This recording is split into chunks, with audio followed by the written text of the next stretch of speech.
O movimento neoabolicionista é um movimento de resgate histórico e de retomada, quando ele diz, olha, muita coisa que esses homens e essas mulheres fizeram não foi para frente porque eles foram impedidos de governar e ela, Dona Isabel, foi impedida de reinar.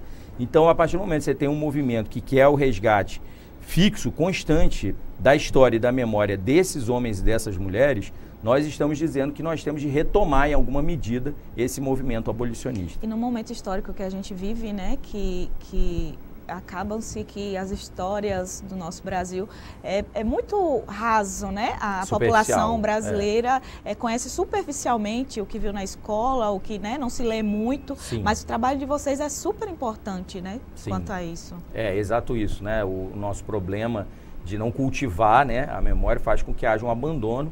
Museus não são visitados, né, pelo povo, e isso é triste demais, né? Quer dizer, o Museu Nacional, ele era um museu visitado, né, pela população, inclusive a população dita suburbana, enfim, o povo no Rio de Janeiro que não mora na Zona Sul, né? O museu não era um museu na Zona Sul. Aliás, nós temos um programa dentro do Instituto Dona Isabel que chama Memorio, Memória do Rio, memorio.com.br, que ilustra justamente isso. A Zona Norte, nós chamamos de nobilíssima Zona Norte, a Zona Sul, aristocrática Zona Sul, mas há essa apartação, esse apartheid social no Brasil, que em grande medida se deve não só à obra da escravidão, mas ao que a República Velha fez com essa obra, que foi manter e crescer essa obra de miséria.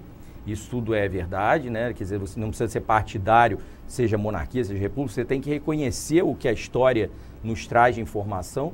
E nesse sentido, no Rio de Janeiro, você tem a Zona Sul como sendo a única que recebe equipamentos culturais e tal. Não, isso não é verdade. No Rio, você tem a Zona Norte, você tem a Zona Oeste, com prédios históricos, palácios históricos, poucos infelizmente mantidos, poucos infelizmente preservados e abertos ao público, né?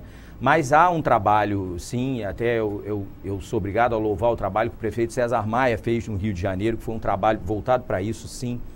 Era um governante extremamente interessado e amante da história, né?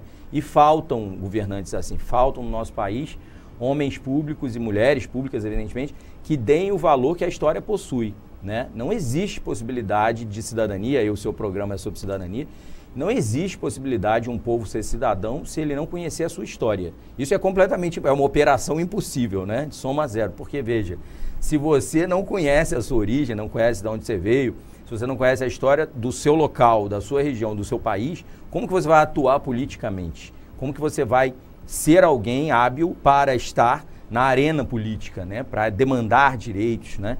E também conhecer os seus deveres, evidentemente, cidadania é isso. Mas como isso será possível sem conhecimento histórico? Como é que você vê nesse momento político as pessoas falando tão superficialmente de história para justificar coisas injustificáveis? Exato, é muito problemático, né? Na verdade, demonstra o desconhecimento histórico, né? Não demonstra conhecimento. Quando você fala de algo em que você não é ciente, enfim, que você não tem muito conhecimento, né?